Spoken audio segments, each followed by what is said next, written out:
여러분 안녕하십니까. 이슈의 핵심, 이슈의 속살을 파헤치는 소정섭의 백브리핑입니다. 이번 주의 핫이슈, 뭐니 해도 정치권 정치사회 부문에서는 이재명 더불어민주당 대표의 공직선거법 위반 1심 법원의 판결 결과가 어떻게 나오느냐, 이것이 아마 최대의 핫이슈가 아닌가 싶습니다. 그 재판 결과에 따라서 이재명 대표의 정치적인 운명, 또 나아가서 이 전국구도 자체가 요동칠 수 있는 여러 가지 가능성이 있기 때문에 여야 모두 어떤 초미의 좀 관심사로 떠올라 있는 그런 상태입니다. 오늘은 아시아경제 법조팀장 맡고 있는 최석진 부장과 이 문제, 이 법원의 판결 포인트는 뭐고 과연 어떻게 될 것인지 한번 짚어보도록 하겠습니다. 최 부장 고생 많습니다. 예, 안녕하십니까. 네, 자, 이번 주 15일 날 이재명 대표에 대한 공직선거법 위반 사건 관련해서 1심 선고가 예정돼 있죠? 네. 어떤 사건입니까? 예, 이재명 대표는 현재 그 서울에서 3건, 수원에서 1건 이렇게 모두 4건의 재판을 받고 있는데요. 네. 그 중에서 이제 말씀하신 대로 공직선거법 위반 혐의 사건에 대한 1심 선고 공판이 이번 주 금요일 15일 오후 2시 반부터 진행이 됩니다. 오후 2시 반? 예. 네. 이게 그 4건의 그 재판 중에서 제일 먼저 기소된 사건입니다. 네. 2022년 9월 달에 기소된 사건입니다. 네, 그렇군요. 자, 그렇다면은 이 영상 보시는 분들께서 이재명 대표의 공직선거법 위반 사건이 도대체 어떤 사건이냐, 무엇이 문제되는 것이냐, 저 재판 판결의 관건은 뭐냐, 이런 부분 궁금할 것 같은데 구체적으로 좀 설명 좀 해주시죠. 예, 적용된 혐의는 그 공직선거법 제 250조 1항의 허위사실 공표죄입니다. 네. 그 사실관계가 두 개인데요, 범죄 사실이. 하나는 그 둘 다 이제 2022년 대선을 앞두고 이제 허위사실을 공표한 혐의인데, 네. 구체적으로 보면 하나는 이제 이 대표가 방송 인터뷰를 하면서 그 성남도시개발공사의 김문기 전 개발 1촌장에 대해서 자기가 기억이 안 난다, 모른다고 답변했다. 모른다. 예, 예. 성남시장 시절에는 알지 못했다, 이렇게 대답했던 게 하나고요. 네. 또 하나는 이제 경기도 국정감사장에서 백현동의 그 용도 변경과 관련해서 이게 그 국토교통부의 협박 때문에 이렇게 허가해 준 거다, 이렇게 기억납니다. 예, 그렇게 그렇게 두 가지 사건입니다. 그 두 가지 줄기에 대해서 공직선거법을 위반했느냐 여부를 1심 판결을 내놓는 건데, 네, 그렇습니다. 검찰과 이 대표 측은 뭐 서로 입장이 확연히 다를 것 같은데요? 네, 완전히 상반됩니다.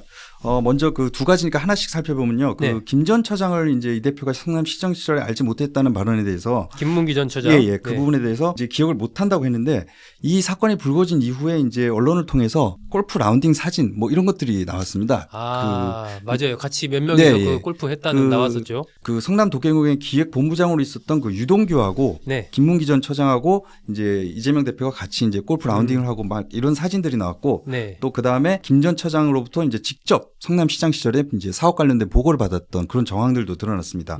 그래서 여기에 대해서 이제 이 대표는 뭐라고 얘기를 하시냐면, 너무 하위직이기 때문에 예, 성남시나 그 산하 기관의 직원이 몇 명이냐, 1000명이 넘는데 그 하위직까지 내가 어떻게 다 기억하냐? 예, 이런 식의 이제 대답을 했는데, 나중에 이제 이런 것들이 나오면서 조금 그 말의 신빙성에 의심이 가기 시작했고, 네. 또 그 발언이 나온 날이 마침 그 김 전 처장께서 그 극단적인 선택을 한 바로 다음 날 아침이었습니다. 그렇기 때문에 네. 검찰 입장에서는 이제 이 대표가 대장동 비리의 몸체로 막 이제 지목되던 시기에 네. 어떤 그런 관계를 단절하기 위해서 실무자였던 김 전 처장을 모른다고 거짓말을 한 것이다, 이렇게 보고 이제 기소를 하게 됐습니다. 검찰은 꼬리 자르기를 한 것 아니냐 네. 하는 거고, 이 대표 측에서는 수많은 직원 중에 어떻게 그 사람을 내가 다 기억하냐? 네네. 뭐 이런 거군요. 여기에 대해서 이제 9월 20일 날 이제 결심 공판이 있었는데요. 네. 이재명 대표가 이제 직접 출석해서 이제 변호사한테 답변을 했는데, 이 부분에 대해서 뭐라고 하셨냐면, 성남시청에 한 1000명 가까운 직원들이 근무한다. 그래서 내가 직원들 명찰도 달게 한 게 일일이 알아볼 수가 없어서 그렇게 한 거다.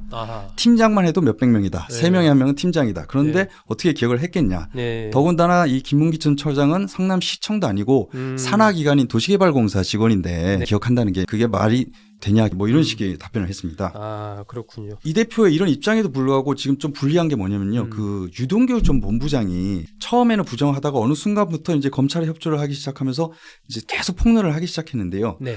재판에 출석하면서 뭐라고 그러냐면, 이재명 대표 제발 거짓말 좀 그만했으면 좋겠다, 이렇게 얘기하면서 예. 어떤 얘기를 했냐면, 지금 언론 보도가 잘못돼 있다. 그 해외 출장을 갔을 때 4인용 카트를 탔다고 보통 생각을 하는데 네. 그때 우리는 2인용 카트를 탔다. 어허. 그리고 나는 혼자 카트를 타고 다녔고 김문기 전 처장이 당시 성남시장이었던 이재명 시장을 보좌하기 위해서 아하. 본인이 운전을 하고 두 분이 타고 다녔다. 아, 카트를 예. 김 전 처장과 2인용 카트를 타고 다녔다. 같이 예. 탔다. 그러니까 몇 시간 동안 그냥 골프만 친 것도 아니고 같이 카트를 타고 다녔는데 기억이 안 나는 게 말이 되냐 도대체. 또 이런 식으로까지 얘기를 했습니다. 아, 그렇군요. 근데 거기에 대해서 또 이 대표가 재판에서 반박을 했습니다. 뭐라고 네. 했냐면 나는 골프를 동기하고 친 거다. 유동규하고 친 건데 그 산하기관 본부장이니까 네. 그 유동규 본부장을 수행하기 위해서 김문기가 따라왔는데 내가 유동규랑 카트를 같이 안 타고 유동규는 혼자 타고 그 김문기가 날 수행했다는 게 말이 되느냐 상식에 맞냐 또 이런 식으로 지금 사실관계에 대해서 탄 거 자체에 대한 서로 서로가 다르군요. 엇갈리고 있습니다. 아, 그렇군요. 그러면은 뭐 이 김 전 처장을 모른다는 부분에 대한 검찰과 이 대표 측 입장은 이제 그렇게 다른 거고 네네. 또 다른 갈래에 대해서는 어떻게 다른가요? 이게 이제 백현동의 그 용도 변경 부분인데요. 네네.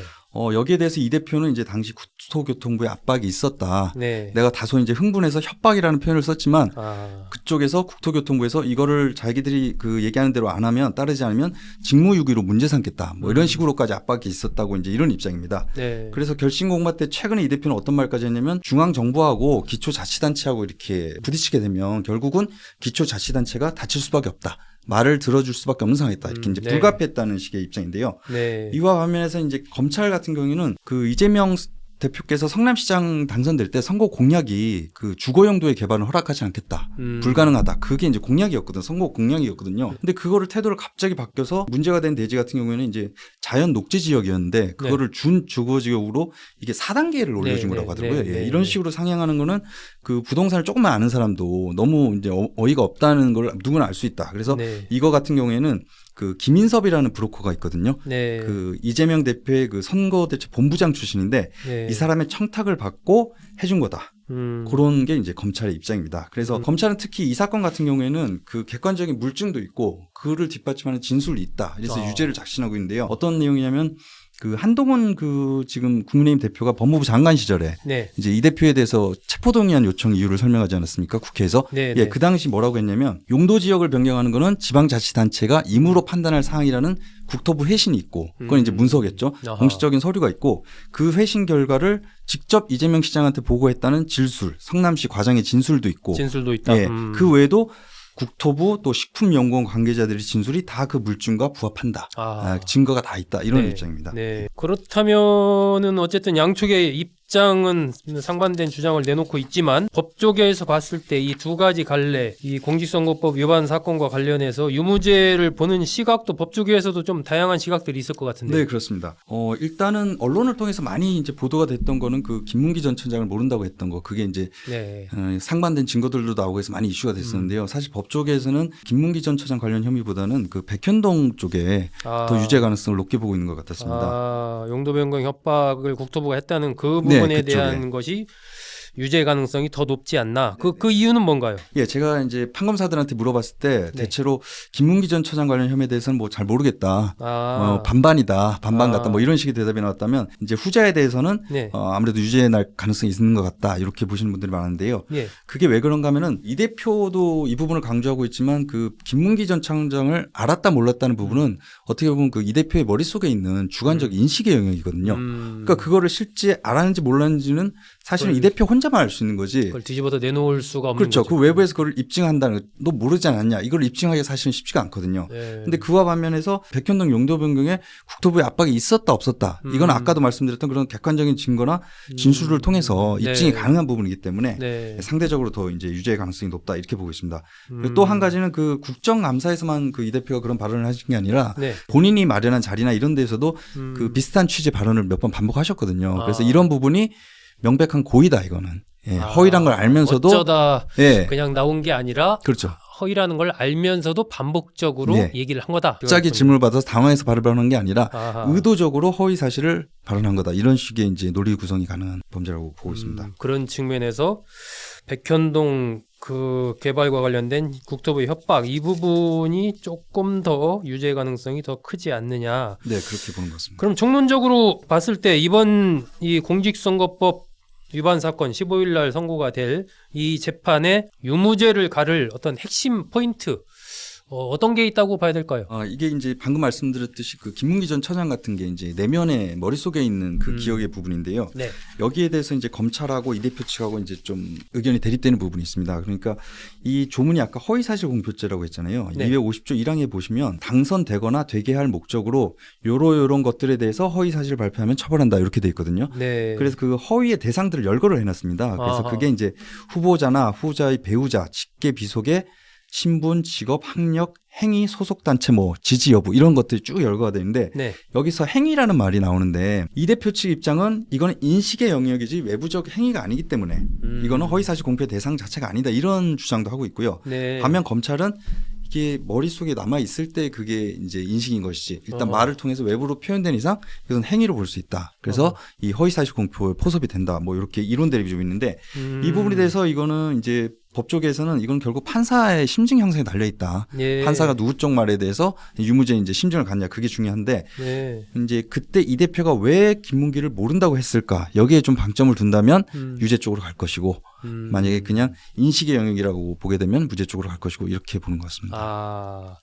허위사실 공표에 해당이 되느냐에 네, 대해서 그 여러 가지 그 논란이 좀 포인트가 있습니다. 하나 있다. 네. 라는 것이고 백현동 이 협박건 같은 경우는 어떤 뭐 포인트 같은 건 특별히 없는 건가요? 그냥 유무죄 부분에 있어서 그러니까 아까 말씀드렸듯이 이 부분은 그 공식적인 국토부의 서류도 있고 서류나 국토부에서도 또 그때 막 항의 그 성명을 발표하고 그랬었거든요. 우리가 언제 네, 협박했는지 당시에 그랬었죠. 그런 기억납니다. 객관적인 증거들과 이제 여러 증인들의 진술이 있기 때문에 그 진술을 얼마큼 신뢰할 수 있느냐에 대한 판사의 이제 판단에 따라서 유무죄가 갈릴 것 같습니다. 어쨌든 관련된 서류가 있고 진술의 어떤 일관성이나 그 구체성 이런 것들이 뒷받침이 된다면 이 백현동 부분 이 부분이 조금 더 이 대표한테는 불리하게 작용할 수가 있지 않느냐 뭐 그런 전망이네요. 네, 그렇습니다.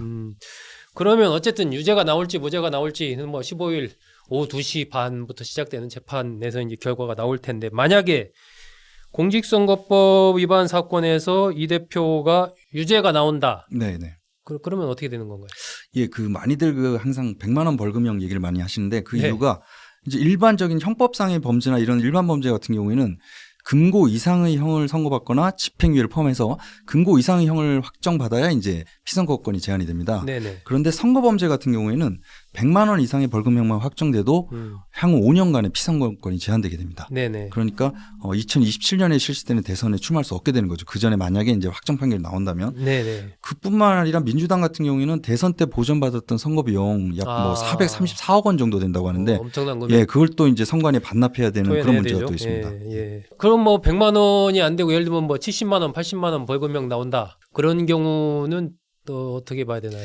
그런 사례가 꽤 있습니다. 최근에도 뭐 뉴스를 보니까 80만 원 선고될 것 같다 네. 이렇게 네. 예상하는 네. 분들도 있었는데 그런 사안들도 실제 많이 있는데요. 그 경우는 사안의 중요도가 이 사람을 직을 상실하게 할 정도는 아니라고 판사가 어떤 양형에서 고려를 한 거지 않습니까? 예. 그런데 이번 사안 같은 경우에는 두 건이 다 그 공직선거법상 허위사실 공표는 네. 당선의 그 당락에 직접 영향을 줄 수 있기 때문에 만약에 유죄가 나온다면 100만 원 이하를 선고하기는 어려운 사건이다 이렇게 보고 있고요. 일단 검찰의 구형 자체도 징역 2년입니다. 그렇죠. 예. 세게 구형을 했죠. 네네. 그러니까 유죄가 나온다면 100만 원 이상일 가능성이 네, 크다. 그렇습니다. 100만 원 네. 이하로 나올 가능성은 많지 않다. 네. 크지 않다라는 얘기입니다. 이 유무죄에 따라서 이재명 대표의 정치적인 운명 자체가 크게 달라지고 또 여야도 지금 뭐 유죄다 무죄다 서로 이제 힘겨루기를 한참 하고 있는 그런 상황입니다. 그러다 보니까 금요일 날 아마 재판정 그 서초동 주변에 여야 지지자들이 모여서 서로 이제 유무죄 주장을 많이 펼칠 것으로 보이는데 네네. 재판부 입장에서도 이게 좀 그날 이게 좀 원만하게 재판 진행을 하기 위해서 굉장히 좀 신경이 많이 쓰일 것 같은데 네, 맞습니다. 예, 어떻게 재판 준비 좀 하고 있나요? 법원도 어느 때보다도 이제 보안 문제에 신경을 쓰는 모습입니다. 보안. 예. 그 예를 들어서 제가 예전에 그 수원지법에서 했던 이화영 그 1심 선고도 가봤고 네. 그 최근에 있었던 이재명 대표의 그 결심 공판 구형이 나오는 재판도 가봤었는데요. 네. 벌써부터 이제 선고가 아닌데도 상당수의 수십 명의 지지자들이 모였고 네. 그 구형 결과가 나왔을 때 막 밖에서 소리 지르고 막 이런 모습이 보였거든요. 네. 근데 어떤 데는 몸싸움까지 하고 막 네, 그러죠. 예. 그런데 이번 같은 경우는 선거이기 때문에 더더욱 더 이제 그럴 가능성이 많고 네. 일단 법원에서는 그 법정을 기존에 그 심리 진행했던 건 소법정에서 했는데 네. 일단 선거는 중법정에서 진행하기로 이제 바꿨습니다. 중법정이라면 규모가 방청석 규모가 대략 어떻게 되나요? 최소한 이게 수십 명 정도 들어갈 수 있고요. 수십 명. 그리고 기본적으로 이게 어떤 차이가 있냐면 소법정 같은 경우에는 조그만 법정들이 같은 그 복도 한 층에 예. 여러 개가 있기 때문에 이 다른 법정에 들어가는 사람과 또 동선이 다 겹치고 이러는데요. 이 중법정, 중앙지법 중법정 같은 경우에는 대법정과 중법정밖에 없기 때문에 네. 그 다른 사건 그 방청객들과 이렇게 동선도 겹치지 않고 보안 검색이나 그런 방청객 관리 면에서 훨씬 수월하다고 하더라고요. 수월하다. 예. 그리고 이제 법원에서는 이제 청사 법원 보안관리대를 특별 편성해서 네. 그 이 대표하고 일반 방청객들 간의 그 동선이 겹치지 않게 분리한다. 그렇게 분리할 계획이고 또 경찰에 협조 요청을 해서 아마 외부 보안은 이제 경찰 쪽의 협조를 받을 것으로 예상됩니다. 아, 그렇군요. 그렇다면 이게 이제 이 영상 보시는 분들도 생각할 텐데, 그 재판에 방청석에 누가 들어가나, 뭐 일반인 들어갈 수 있는 건가? 기자들은 물론 들어가겠지만 아마 이런 부분에 대한 궁금증 이런 것도 있을 것 같은데, 그 방청석은 뭐 어떻게 들어가는 사람을 어떻게 선발을 하나요? 예, 지금 그 서울중앙지법 홈페이지에서 아하. 어제하고 오늘 그 오전 11시부터 저녁까지 해가지고 신청을 받고 있습니다. 11일부터 12일. 예, 이틀 동안 신청을 받고 네. 내일 13일 날 이제 신청자 중에 무작위 추첨을 통해서 뽑는데 모두 이제 36석이 이제 배정이 될 수 있게. 일반인들한테 배정되는 게 36석. 그리고 기자들도 이제 추첨을 했습니다. 사전에 이미 추첨을 해서 이제 방청할 수 있는 기자들을 선별을 했습니다. 그리고 지금 최근에 좀 관심을 갖는 게 이제 재판이 생중계하자는 거를 이제 국민의힘 쪽에서 주장을 해서 그렇죠. 예, 좀 논란이 되고 있는데 여기에 대해서 이르면 이제 오늘 중에 법원의 결정이 나올 것 같다고 합니다. 네. 그렇게 보는 이유가 이제 오늘이 이제 재판이 3일 남은 상황인데요. 그 전에 그 대법원 재판이 아니라 1심, 2심, 하급심 재판을 공개했던 게 3번 정도 생중을 했다고 합니다. 그게 네. 이제 2018년도에 박근혜 전 대통령 국정농단 사건하고 네네. 그거 2번 하고 그다음에 이제 이명박 전 대통령 때 선거 때 한 번 네. 이렇게 3번인데 그때도 3일 전에 생중계를 결정했다고 합니다. 그 이유가 이제 방송 장비 설치 같은 데 걸리는 시간이 있기 때문에 네. 최소한 3일 전에는 그거를 공개를 한다고 하는데요. 이게 조문이 어떻게 돼 있냐면 법원 조직법에는 재판장의 허가 없이는 법정 안에서 촬영이나 중계방송을 못한다. 이렇게 딱 단정적으로 해놨습니다. 네. 그러니까 재판장의 허가가 있어야 되는데 대법원 규칙에 이제 법정 방송이나 촬영 등에 관한 그런 규칙이 있거든요. 네. 그 규칙이 1982년에 만든 조문인데 오래됐군요. 예, 거기에 보면은 기본적으로 피고인의 동의가 있을 때 한해서 재판장이 허가할 수 있다. 중계 방송을. 동의가 있어야 된다. 그러니까 이 대표가 허락해야 그거를 이제 중계를 허락할 수 있다. 그런데 단서 조항이 있는데요. 네. 다만 공공의 이익을 위해 상당하다고 인정하는 때에는 당사자의 동의가 없어도 중계 방송을 허용할 수 있다. 이렇게 단서 조항이 있습니다. 그래서 네. 지금 국민의힘 쪽에서는 이게 국민의 관심이 너무나 많고 또 민주당 입장에서는 그렇게 검찰이 표적 수사했다고 그러고 무죄라고 하는데 그러면 이거를 중계방송에서 그 무죄를 이렇게 생중계를 하면 민주당 쪽에 유리한 이벤트가 되지 않겠냐. 예. 이런 논리를 펴고 있는 것입니다. 예, 이게 뭐 어떻게 결정될지 아마 여러분이 이 영상을 보실 때쯤이면 결정이 났을 수도 있습니다. 자, 뭐 15일 재판 공직선거법 위반 사건에 대해서는 지금 최석진 부장이 쉽게 쭉 정리를 했습니다. 다음번에 또 영상이 나올 텐데 뭐 이달에 이재명 대표 재판이 이게 하나가 아닙니다. 25일 날 또 위증교사 관련된 재판이 하나 있잖아요. 네, 그렇습니다. 그건 뭐 간단하게만 좀 어떤 사건인지 설명만 해주시죠. 일단 이번 달이 진짜 이 대표에 대한 사건이 많은 달인데요. 그 15일 날 이 대표 1심 선고가 공직선거법 사건 1심 선고 나오기 전에 전날 14일 날 일단 그 이 대표의 부인인 김혜경 씨 예, 공직선거법 위반 사건 선고가 먼저 있습니다. 그 사건 선고가 있고 15일 날 이제 선거법 사건이 있고요. 25일 날 이제 위증교사 사건이 있는데 이거 같은 경우는 이제 그 이 대표가 예전에 그 검사 사칭권으로 그 유죄 판결이 확정된 사건이 하나 있습니다. 그 KBS의 어떤 PD가 그 김병량 당시 성남시장을 2002년에 그 뭔가 비위를 캐내려고 이렇게 취재를 하는 과정에서 검사를 사칭했는데 그때 옆에서 이 대표 사무실에서 벌어진 일이거든요. 그때 뭐 검사 이름도 알려주고 뭐 이렇게 했다는 공무원 혐의로 해서 유죄 판결을 받았는데 유죄 판결을 확정 받아놓고 2018년도에 그 경기도지사 후보 토론회에 나가서 그 누명을 썼다고 발언한 게 있습니다. 나는 그 옆에서 사실이 아닌 것처럼 발언을 인터뷰 했군요. 중계를 하다가 누명을 쓴 거다 이런 식으로 발언해서 또 기소가 돼서 재판을 받게 됐는데요. 그 재판에서 증인인 그 김진성 씨라고 김병량 씨 시장의 그 수행비서였던 분인데 그분한테 위증을 교사했다 뭐 그런 혐의의 재판입니다. 네. 이 위증교사 사건에 대해서는 뭐 앞으로 또 다른 영상에서 좀 더 구체적으로 살펴보도록 하겠습니다. 네, 오늘은 15일 선고되는 이재명 대표의 공직선거법 위반 사건 A부터 Z까지 아시아경제 법조팀장 맡고 있는 최석진 부장과 함께 알아봤습니다. 최 부장 수고했습니다. 네, 감사합니다. 여러분 잘 들어주셔서 고맙습니다.